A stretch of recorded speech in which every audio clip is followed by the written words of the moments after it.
Auto thefts are up 81%, rapes up 47%, robbery up 28%, burglary up 19%.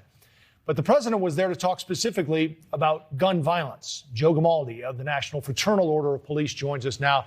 So, Joe, shootings are up as well this year in New York, 83%, but there wasn't a whole lot of talk about any of those other crimes we just mentioned. What are your thoughts on that? Well, I think it's important to point out just how bad the problem is in New York right now. Murders are up over 45% in the last 2 years. Shootings are up over 102% over the last 2 years. Carjackings are up 65%. You're seeing crime and disorder everywhere. And you actually have Rite Aid now closing stores because you have people loading up trash bags and just walking out the door. Now, I appreciate that President Biden is talking about crime, but when you say, well, just gun crime, how about we start enforcing the laws we have on the books right now? We have rogue prosecutors across this country who are not throwing the book at violent criminals who are using guns. And stop giving people who commit crimes with a gun a PR bond where all they have to do is do a pinky promise to get out and they're free. We need to start having a real conversation about crime in America and how we fix it. And we're able to do that by enforcing the rule of law, vehemently prosecuting violent crime, embrace broken windows theory so that there's not crime and disorder everywhere, and we start doing those things, we can start turning this around.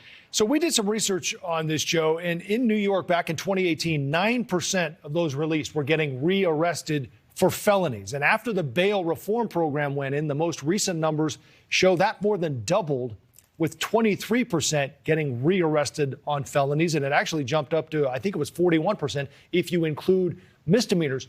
I mean, you just ticked off a lot of things that need to happen. Where do you start, Joe?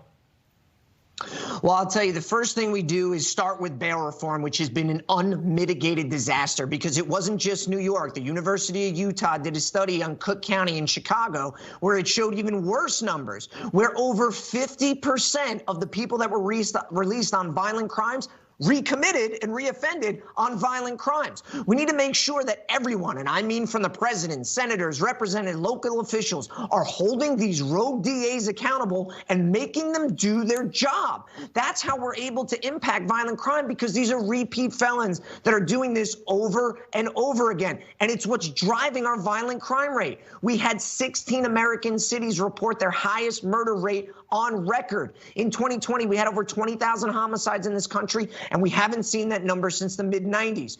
We need to get this under control because it is not sustainable. So I implore your viewers, if there are people that are still in your community, politicians that are pushing defund the police or saying that we need to reimagine public safety, that we won't enforce the law, you need to ask yourself, do they really give a damn about you, your family, and your community? And I'll tell you they don't. Well, the president was adamant today about being against defunding the police.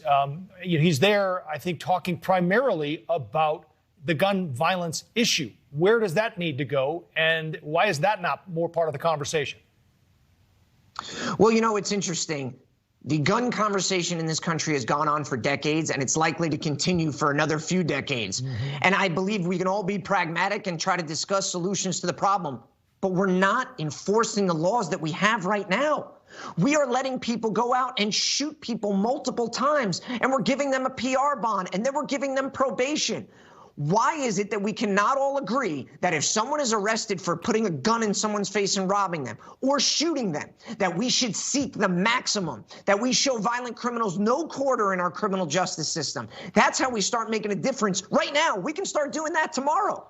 Adams wants to bring back this undercover plainclothes unit in New York. Do you think that'll work? It was cut originally, I guess, and then now he wants to bring it back. Is that something you think will make a difference?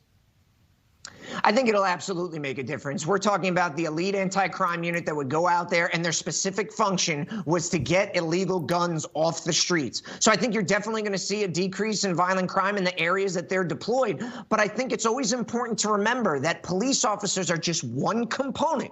We can arrest these guys every single day, but if the DAs and bail reform are letting them right back out, when there's not consequences for their actions, what are they going to do? They're going to do it over and over again. And frankly, we're not doing these young criminals a favor either, because if we catch that 18-year-old with a gun and it's his first offense, and maybe he does get a slap on the wrist, maybe he learns his lesson and doesn't do it again. But if we just let him out on a low bond and he gets probation, he's going to do it again because there's no consequences. Yeah.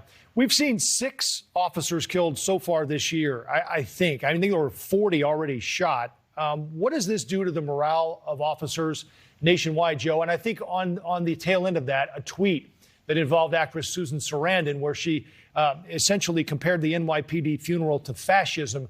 The community relationship with police has definitely frayed, and something like this points it out. Yeah, absolutely. You know, I've been a police officer for 17 years, and I have never seen morale as bad as it is right now.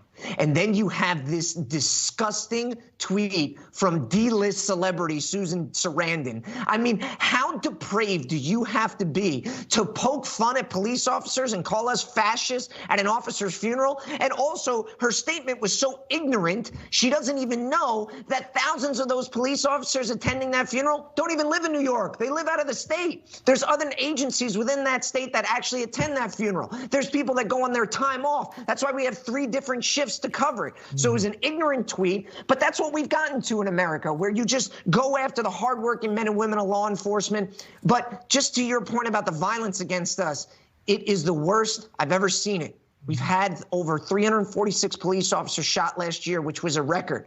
The FBI just released a study that 2021 was the worst year for homicides, intentional homicides of police officers that they'd seen in 20 years. We cannot continue like this. It is not a sustainable path, and it needs to stop. Yeah.